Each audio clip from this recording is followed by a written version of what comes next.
you know what I mean. Oriental poison.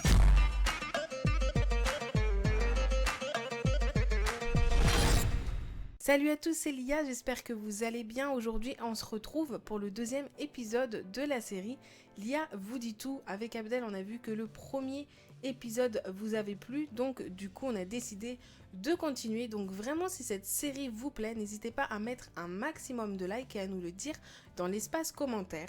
Donc comme vous avez pu le voir au titre, aujourd'hui, on va parler de ma paralysie. Quand j'étais plus jeune, il faut savoir que je faisais de la gym. C'était de la GRS, donc pour ceux qui veulent savoir, c'est de la gymnastique rythmique et sportive. Donc c'est des choses, on fait de la gym, on danse en même temps et on utilise des cerceaux, des ballons, on utilise des massues notamment, et c'est à cause de cette massue, et également on utilise des rubans. Donc c'est à cause de cette massue que j'ai été paralysée. Donc j'avais un niveau assez élevé et j'avais été contactée pour aller dans un niveau supérieur. Et donc j'avais quitté le groupe avec lequel je travaillais régulièrement pour faire du solo. Et donc à certains moments j'avais besoin de m'entraîner sur des lancers. Et donc je m'entraînais avec une fille de mon équipe, qui était de mon équipe avant. Et donc un jour en entraînement, on était face à face, j'avais la massue dans la main gauche et elle devait l'avoir face à moi dans la main gauche également pour qu'au lancer, elle ne se tape pas et qu'il n'y ait aucun problème. Et en fait à ce moment-là, moi j'ai pris la massue de la main gauche et elle face à moi de la main droite. Ça fait que quand on a lancé toutes les deux la massue, elles se sont tapées, ça a fait un choc et la massue est tombée sur ma tête. Donc, ça fait extrêmement mal. C'est pas des petites massues, c'est pas des petits bâtons de majorette, c'est vraiment des choses qui sont très lourdes. Ça reste du plastique, mais du plastique très lourd. Et donc, du coup, j'ai pris un gros choc au niveau de la tête. Et j'ai quand même ressenti quelque chose, une très grosse douleur. Mais malgré ça, j'ai laissé passer. Et donc, le lendemain, je me rappelle très bien, j'étais avec ma mère et mon beau-père et on était assis dans le jardin, et là il y avait un rayon de soleil qui est passé et j'ai voulu fermer les yeux, et au moment où j'ai voulu fermer les deux yeux, mon beau-père a remarqué qu'il y avait un œil qui ne se fermait plus.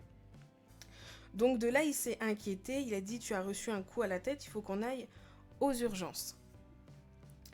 Donc je suis allée aux urgences. Et là, ça a fait que, en fait, empirer. J'ai eu donc l'œil qui ne se fermait plus, la bouche qui s'était mise de travers. En fait, j'avais tout le côté du visage qui était paralysé. Et j'avais les côtés au niveau du bras et de la main qui commençaient à se paralyser. Et donc, du coup, j'ai été hospitalisée. Et donc, mon beau-père et ma mère ont raconté que je faisais de la gym et que j'avais pris un coup au niveau de la tête. Et donc, en fait, ils ont fait le lien. Et en fait, ce coup pris à la tête m'a causé une paralysie. Et je suis restée pas mal de temps à l'hôpital parce qu'il fallait soigner ça. Ils ne savaient pas combien de temps ça allait durer. Ils ne savaient pas si ça allait finir par partir ou si j'allais garder des séquelles. Donc j'ai fait beaucoup d'examens. J'ai fait des scanners pour voir régulièrement comment ça pouvait se passer au niveau de mon cerveau. Si j'avais pas d'hématome, si je faisais pas d'hémorragie.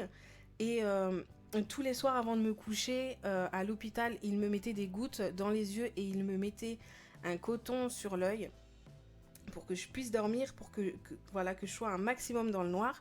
Et j'ai subi ce qui s'appelle une ponction lombaire. En fait, c'est une très grosse aiguille d'environ 15-20 cm qui est insérée en fait dans la colonne vertébrale. Donc moi j'ai fait ça à plusieurs reprises, mais je me rappelle très bien de la première fois où je l'ai fait. Parce que c'était une infirmière en formation à l'hôpital, et donc ils ont demandé à mes parents, parce que c'est une intervention qui est très dangereuse, et donc ils ont demandé à mes parents si ça ne les gênait pas que l'infirmière qualifiée et l'infirmière en études soient là, et que l'infirmière qui étudie me fasse cette ponction lombaire. Donc mes parents ont accepté. Et donc elle m'a enfoncé l'aiguille dans la colonne vertébrale, mais elle m'a mal piqué. Ça fait que du coup, de base, une ponction lombaire fait super super mal, mais là ça a été extrêmement douloureux parce qu'elle m'a très mal piqué. Et du coup, c'est l'autre infirmière qui était, elle, qualifiée, qui me l'a refait. Certes, ça m'a fait moins mal, mais ça fait vraiment souffrir. Et c'est quelque chose que j'ai dû répéter à plusieurs reprises. Et je vous garantis que on s'habitue pas du tout à cette douleur parce que ça fait vraiment mal. Et du coup, quand on fait une ponction lombaire, après, il ne faut plus bouger. Donc après, les infirmières vous allongent dans le lit et pendant un certain moment, 2 à 3 heures, vous ne pouvez pas vous lever, vous ne pouvez pas aller faire pipi, des choses banales, vous ne les faites pas. Donc du coup, j'ai vraiment vécu un enfer quand j'ai eu cette paralysie et j'en ai vraiment voulu à cette personne, même si elle n'a pas fait exprès, j'en ai voulu pendant très longtemps parce que ça m'a fait vivre une période qui a été vraiment difficile. Je suis restée vraiment longtemps, j'avais peur de rester comme ça. Et donc maintenant, je n'ai gardé aucun séquelle, je n'ai plus de paralysie au niveau du visage.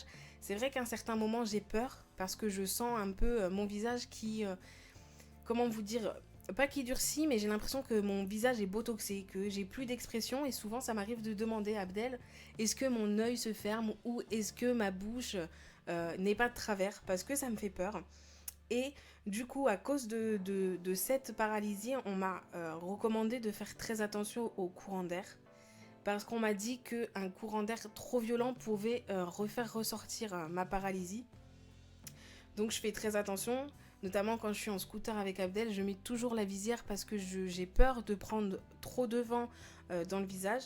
Donc c'est vrai que c'est quelque chose que j'ai vécu qui me restera gravé et auquel je penserai au quotidien parce que c'est quelque chose qu'on a du mal à oublier. Et donc j'ai toujours cette peur que ça réapparaît. Mais voilà, c'est pour ça que je comprends énormément les personnes qui ont des problèmes physiques, des handicaps physiques, parce que c'est très dur et je pense que j'aurais vraiment beaucoup de mal à vivre avec ça au quotidien. Donc voilà, voilà, moi je dis vraiment chapeau à toutes ces personnes qui ont des problèmes et qui arrivent à garder le sourire parce que c'est très dur.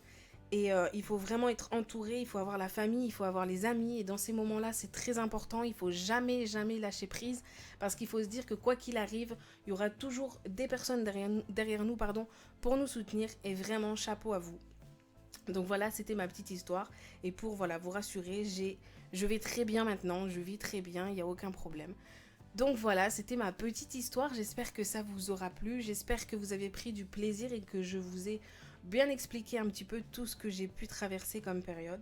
Donc n'hésitez pas à mettre un maximum de j'aime si vous avez aimé cette vidéo. N'hésitez pas également à me dire votre avis dans l'espace commentaire. Abonnez-vous si ce n'est pas fait. Et moi je vous dis à très bientôt pour de prochaines vidéos. Ciao, c'était Lia.